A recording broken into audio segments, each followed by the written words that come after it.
pinagpala ng Diyos. Naway ibahagi ninyo ang pag-ibig sa bawat isa.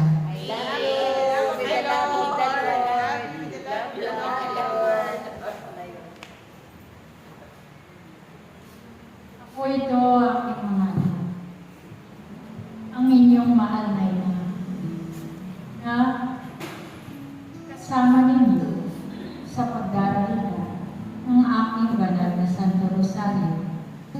Muli ako'y nagpapasalamat sa inyong lahat, sapagkat sa patuloy ninyong pagdarasal ng aking banal na Santo Rosario at pinasasalamatan ko rin ang komunidad na ito, sapagkat hindi kayo tumitigil sa paghayo upang ang aking imahe ay patuloy ninyong nilalakad sa bawat tahanan. Nawa aking mga anak, huwag kayong tumigil, sapagkat maraming mga tao ngayon na ang banal na Santo Rosario ay hindi nila batid kung paano dasalin. Kaya sa pamamagitan ninyong hinirang ng Diyos, naway tulungan ninyo ang inyong mga kapatid na hindi nakakabatid na ang aking banal na Santo Rosario ang daan para sila ay maligtas. Kaya sa pamamagitan ng komunidad na ito, pinasasalamatan ko kayong lahat at pinasasalamatan kayo ng Diyos, sapagkat sa patuloy ninyong pagsunod sa Kanyang mga pinag-uutos. Kaya tandaan ninyo, aking mga anak, ang mga aral at turo ng Diyos, nawa ito ay isabuhay ninyo sa inyong mga buhay. Huwag ninyong alalahanin ang mga pagsubok sa inyong mga buhay, sapagkat ang Diyos kailanman ay hindi niya kayo pinababayaan. Batid ng Diyos ang lahat ng inyong mga ginagawa sa inyong mga buhay. Batid ng Diyos ang inyong paghihirap sa inyong mga buhay.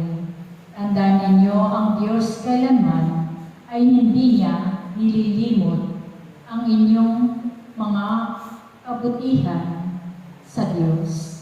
Kaya tandaan ninyo, aking mga anak, kayo'y mahalaga sa Diyos. Hindi niya kayo pababayaan magpakailanman.